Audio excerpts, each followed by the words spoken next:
toward the Son of God who loved me and gave Himself on my behalf. Amen?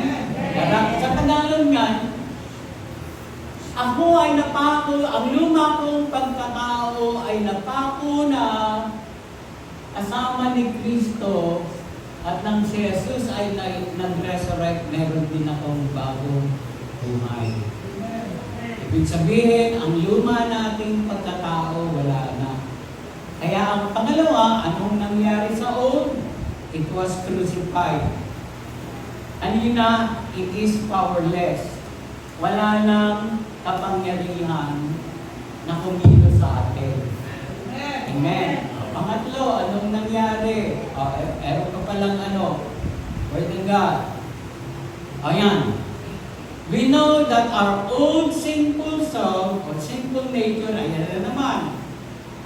Patungkol na naman yan dun sa luma nating pagkatao. Anong sabi ni Paul? We know that our old sinful selves were crucified with Christ so that sin might lose, mawala ng its power in our lives.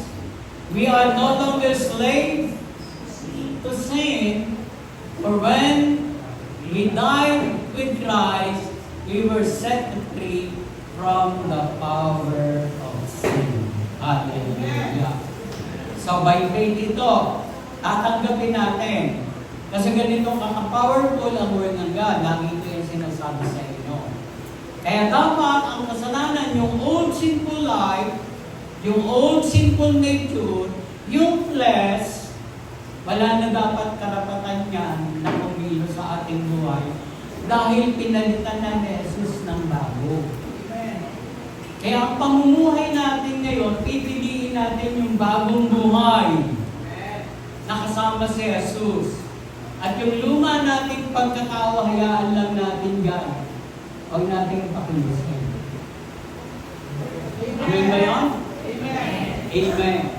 Sa pangatlo, ano nangyari? Hindi, tingnan pa natin yung isa, sa ilalim. Ayan.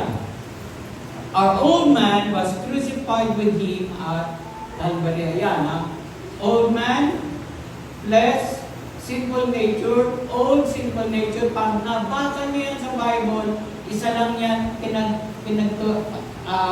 tinutukoy, isa lang tinutukoy yan. Yung luma nating pangkatao. Nakaka ba yun? Kasi binibuild up